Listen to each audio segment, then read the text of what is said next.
Hi from me, Romy Stoch, and welcome to Derech Eretz, the way of the world. In today's show, Rabbi Derech elaborates on the role of sport in Judaism. We meet the team of Igoli squash and talk to extreme sport adventurist Hickey Marks. Maimonides, the 12th century Jewish sage and medical doctor, wrote extensively on nutrition and wellness. In the Mishnah Torah, Maimonides wrote about the importance of exercise and health, stating that a person should engage one's body and exert oneself in a sweat-producing task each morning. Rabbi Yossi Banashevitz discusses sport within Judaism. This concept of sport, traditionally the way that it always applied in Judaism was in the intellectual sphere, with study, because, of course, Judaism and Jewish people have always been the most book-orientated people. And the greatest virtue was in the intellect, the ability to understand and explain the depths of the Torah, and to match wits with regard to Talmudic study and so on. And so therefore, in the study houses of old, we are told in all the ancient Jewish sources that the rabbis were in competition with each other. But it was not a negative competition. And this is exactly the way that it's explained, is that you can have two people that are envious of each other's achievements. They have a professional envy. But nevertheless, it's not a self-desire only. It's not to say that I want to be recognized as the best. It's rather, instead of the focus of being on the self, the focus is on the other person. And it's saying, I wish my deeds could reach the deeds. I wish I knew what that other person knows. So in other words, the focus becomes about the achievement rather than being recognized as the sole victor. Sport should be about the interaction between peoples. It should be a friendly idea of coming together where people are able to excel, where excelling is not the ultimate priority. It's not the ultimate virtue. Humanity is the ultimate virtue, but people can match themselves against each other to raise the bar of achievement so that all people are able to achieve more. Sportsmanship has to be about something else.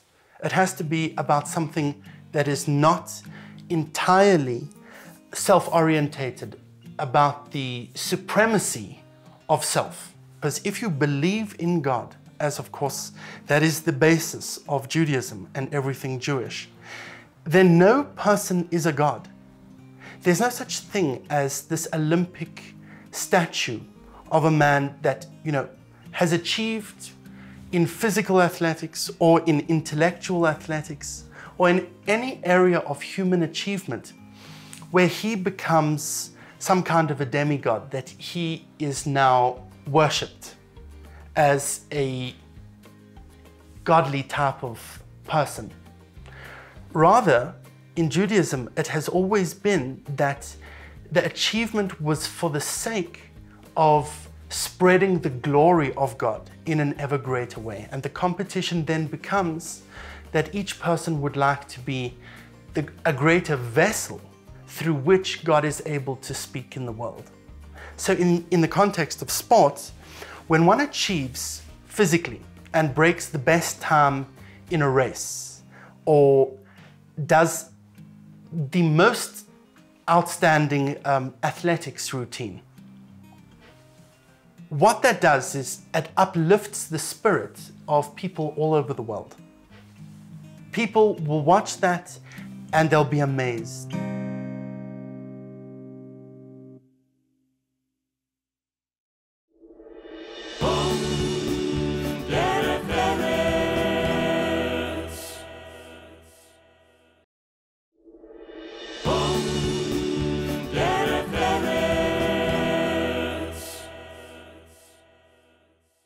For Glenn Lazarus, his love of kids, fitness and squash led him to look for a way to give back to the community. Together with his friend Dikana Ntombeni, Glenn started the Igoli Squash program 6 years ago, which uses sport to curb the vicious cycle of poverty and crime for disadvantaged youth. I live in Glen Hazel. My parents have been Shomer Shabbat my entire life, and my parents are community people. They give all their time, obviously to their family, and then to the community, whether it be collecting funds for, whether it be for Shul, or whether it be for the IUA or the UCF, or any of these organizations. My parents have been involved in that all their lives. And I think that's part of the experience and part of being brought up, being somebody who gives and is constantly looking at society and how to improve society. As a family, almost when we were children, learned to play the game. I think my brother taught me, my sister taught me.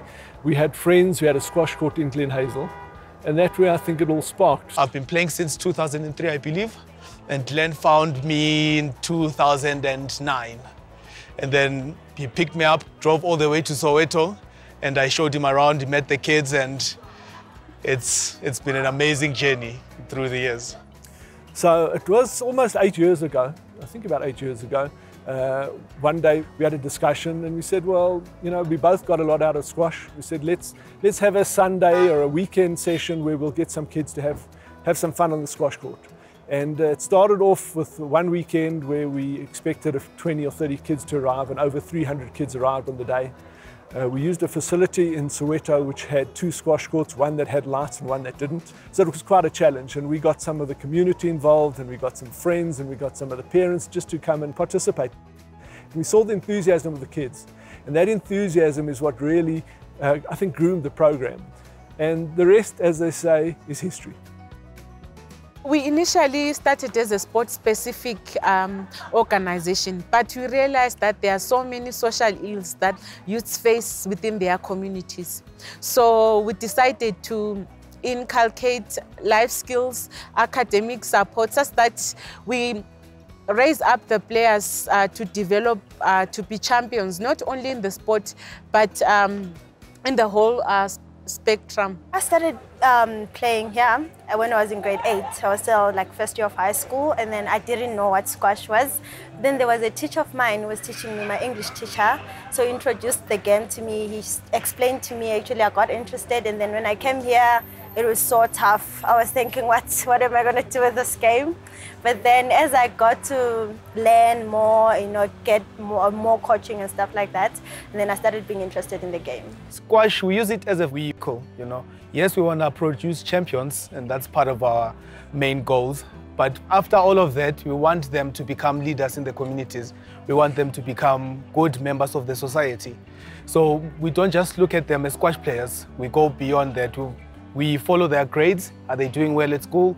If they're doing well at school, we try and focus more on that and find them scholarships. And if their strength is in football, they can still play squash, but we try and give them as much opportunities as possible. Opportunities to assist children and the players who don't have parents standing by their side. The coach fills that gap. The coach becomes a family member. And that is the kind of influence that we have in the program, that it's not just come and play squash.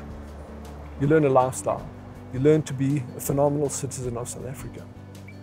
We offer a lot of opportunities, especially to the underprivileged. So underprivileged, I'm also including myself, because where I come from, it was a bit of a drastic situation. So me getting involved with squash, it meant a lot, because at the end of the day, I could accomplish a lot of things. I was once offered a bursary at Parkson Boys from 2012 to 2014 to complete my high school, which was a very, very big privilege for me. So it has been a long journey. It has been a long journey for me.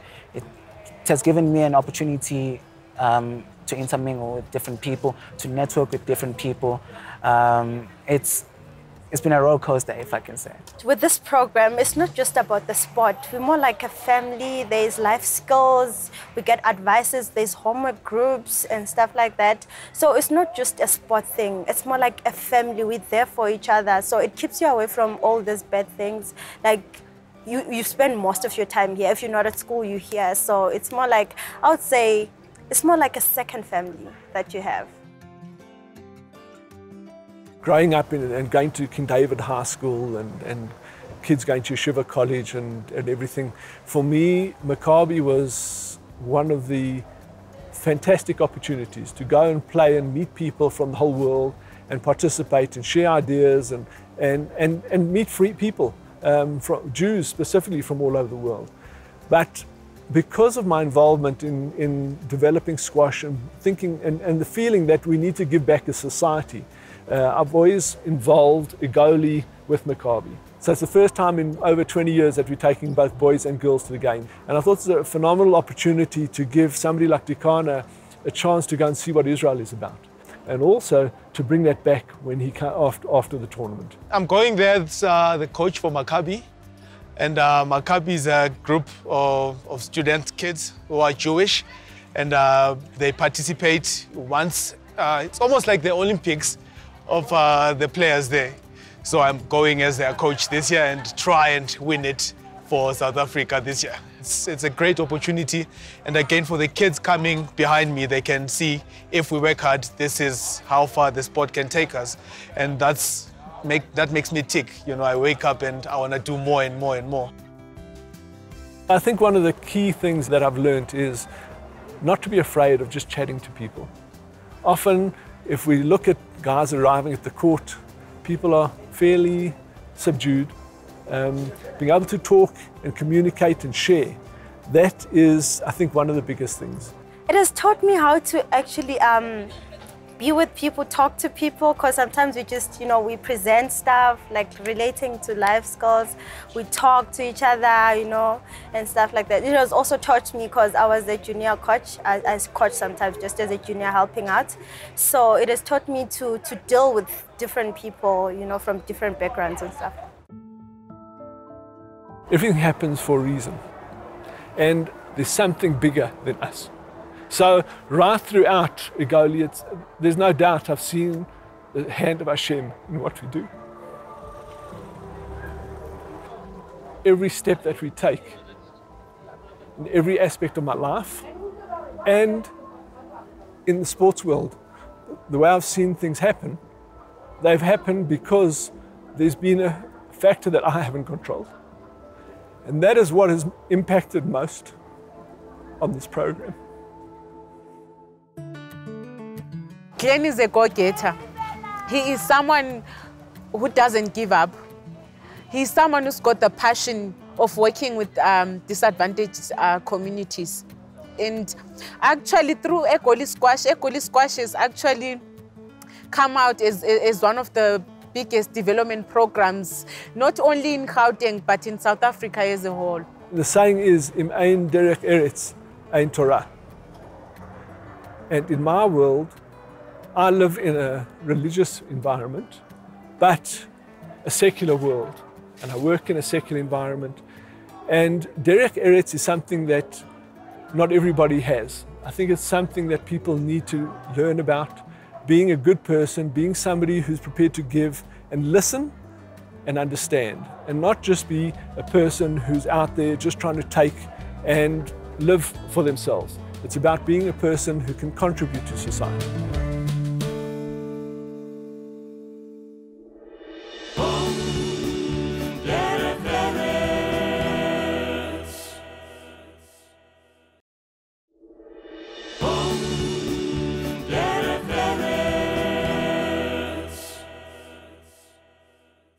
Anaesthetist Hickey Marks was born in Ventersdorp and brought up in Klerksdorp. Although health and patient care are her passion, Hickey is an extremely adventurous person, stopping at nothing to meet the next physical challenge, whilst at the same time raising funds for those who need it most. There is an extreme side to me, but I think it's because I live life. My father and mother told me to go out there and explore the world, see the world, know the world that you live in, and be who you are. And I believe within myself I have amazing potential and I have abilities, and you've got to figure out what they are. Robin Schmuckler worked for ORT, an organization that empowers people by giving them skills to improve their lives. And so she put an ad in the paper to say that 18 women will be climbing up Kilimanjaro to raise money to start a women's empowerment academy at ORT. And I just saw the ad and it resonated with me. And so that's why I wanted to be part of the raising of the money initiative, but I also wanted the physical challenge, the mind challenge of climbing one of the highest mountains in the world.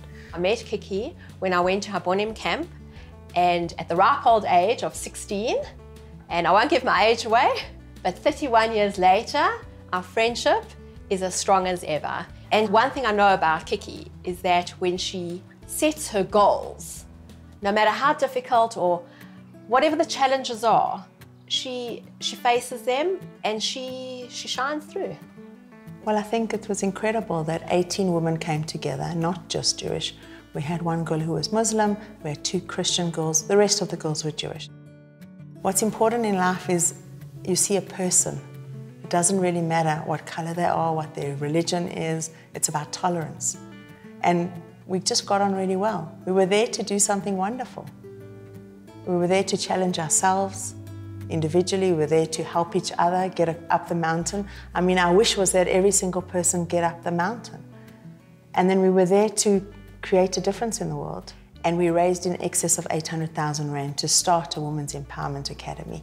Hickey is a very humble, quiet person. And she always says to me, "La, you are like my PRO." So I go, "This is Hickey, she's been my friend for 31 years. She's an anaesthetist, she's a great friend, she gives to charity, she's amazing. She really is. She's an amazing human being, and the lives that she's touched and the people that know her are so privileged to have her in their lives." Any challenge that you take on has got different aspects. There's an emotional aspect, there's a physical aspect, there's a spiritual aspect. You have to believe that you can do it, number one. You have to have faith in a higher power that's going to help you through it. But you've also got to find the right people to talk to, the right guides, have the tools to do something. And then you go out and you have to train. You have to do the work.